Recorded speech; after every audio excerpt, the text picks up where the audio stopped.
Hi hello नमस्कार. खटपटीचा RJ. Prashant आज तुमच्यासोबत आहे आणि आपल्याला सर्वांना माहिती आहे की फर्स्ट क्लास दाभाडे हा सिनेमा आता लवकरच आपल्यासमोर प्रदर्शित होणार आहे आणि आपण यासोबत आत्ता या संपूर्ण सिनेमाची टीम आहे.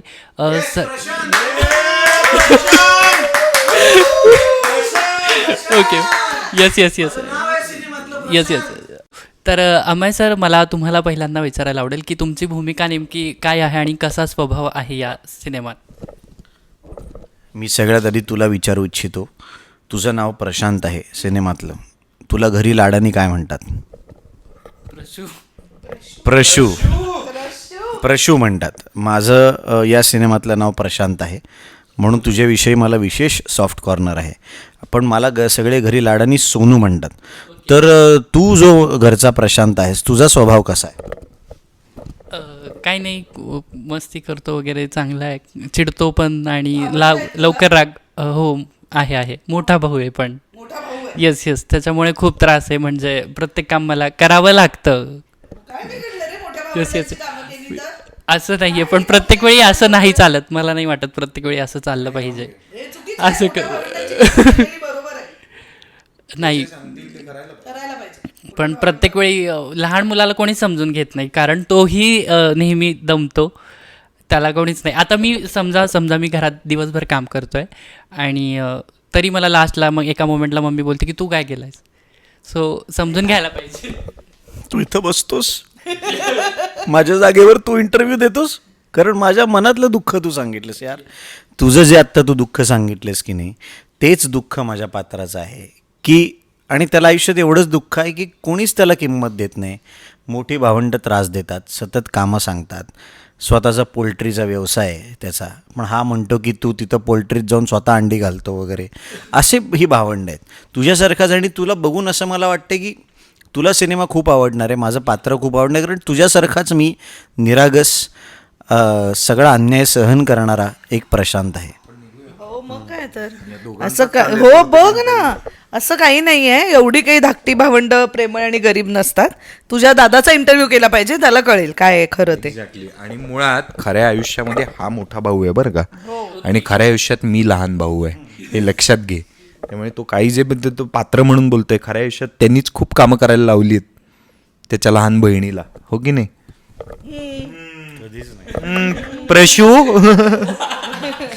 प्रशू टाकलंस त्याच्यावर, बोल. याच्यानंतर मला मॅम तुम्हाला परत तुमच्याकडे यायला आवडेल. एक सिनेमात निर्माता म्हणून मला म्हणजे मॅमचं कसं होतं, म्हणजे आम्ही जेव्हा जॉब करतो तेव्हा एक बॉसचं आम्हाला प्रेशर असतं, पण तुम्ही सिनेमा करताना तुमच्याकडे कसं असतं सेटवरती वातावरण, हे आम्हाला ऐकून घ्यायचं एकदा. कसं बॉन्डिंग आहे? Exactly, let's bring it on. थोडक्यात उत्तर द्या. हेच ते आहे. तुला थोडक्यात उत्तर हवंय आणि किती स्पष्ट हवंय तुला उत्तर, हे आम्हाला सांग. जेवढं शक्य असतं. तर कसं असतं ते,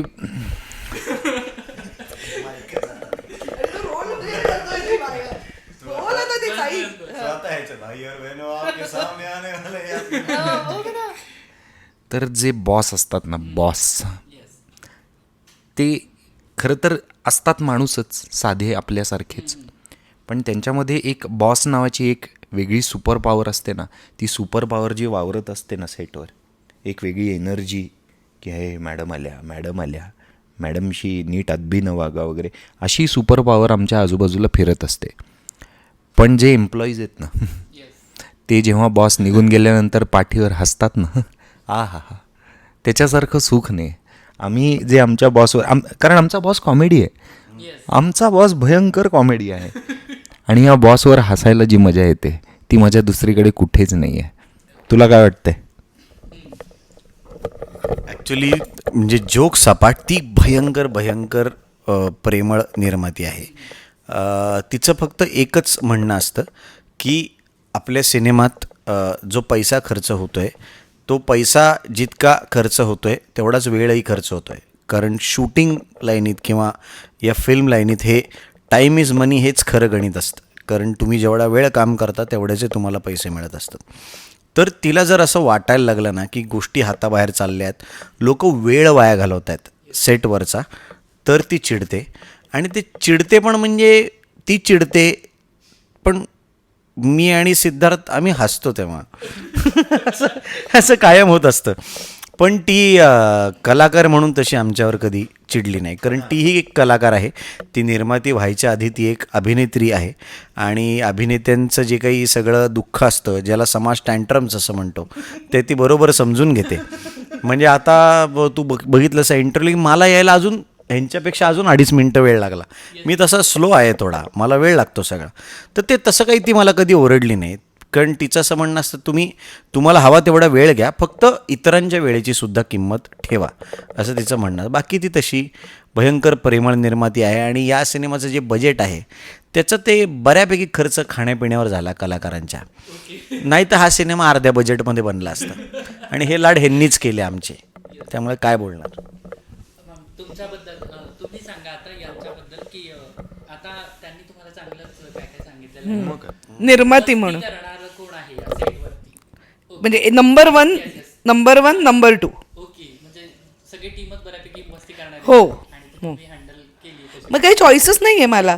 ते कलाकार एवढे चांगले आहेत ना, म्हणजे मला राग येतो कधी कधी की ते दोघं इतके चांगले नट आहेत ना, की मला असं फार त्यांना ओरडावंसं वाटतं की ते जेव्हा मस्ती करतात, पण मग ते कॅमेऱ्याच्या समोर येतात तेव्हा ते एवढं सुंदर काम करतात की तो माझा सगळा राग निवळतो. आणि हा जे आत्ता म्हणाला ना की मॅडम आल्या त्यांच्याशी अदमीद बोला, हे एक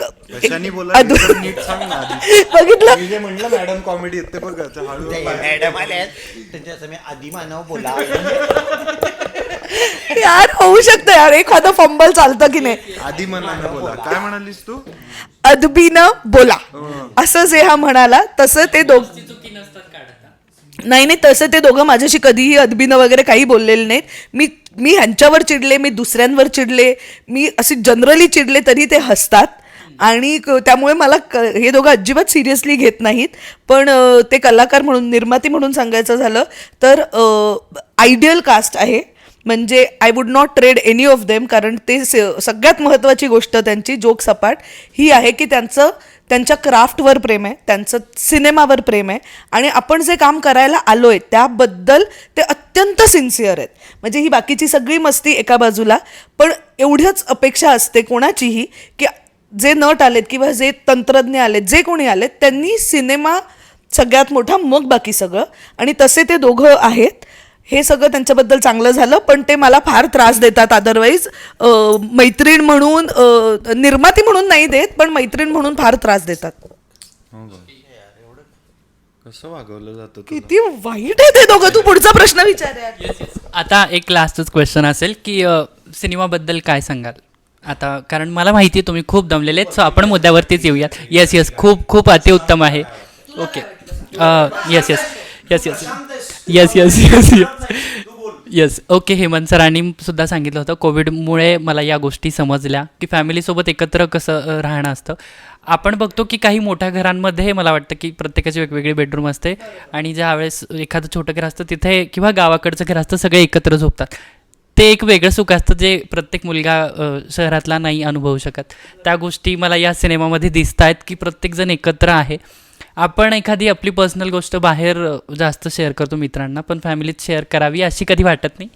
सो कदाचित मला वाटतं की या मूवी नंतर मी करेल, घरात शेअर करेल. तुला वाटतंय ना सिनेमाबद्दल एक्झॅक्टली हेच म्हणणं आहे आमचं की हो बरोबर आहे. आपण काय होतं हळूहळू घरापासून थोडे लांब, आणि लांब म्हणजे शरीराने लांब नाही म्हणते मी की वेगळ्या शहरात जाऊन राहणं असं नाही, मनाने लांब होत चाललोय आपण. आपल्याला वाटतं भावंडांना कळणार नाही. जे लहानपणी आपण पटकन बोलून टाकायचो ना, ते आपलं जसं वय वाढतं तसं आपण मनाने थोडे लांब होत जातो. तर ते न होता हीच ती भावंडं आहेत ज्यांच्याबरोबर आपण लहानाचे मोठे झालोय. आणि जेवढं भावंडं आपल्याला ओळखत असतात ना, तेवढं खरं तर कोणीच ओळखत नसतं, कारण ते तुमच्याबरोबरच वाढलेले असतात. आणि हाच मुद्दा आहे सिनेमाचाही की जितकं मनाने घराजवळ येता येईल, घरी परत येता येईल, तेवढी इट्स अ हॅपी फॅमिली. म्हणूनच ती फर्स्ट क्लास दाभाडे फॅमिली आहे. Thank you so much ma'am. आणि सर का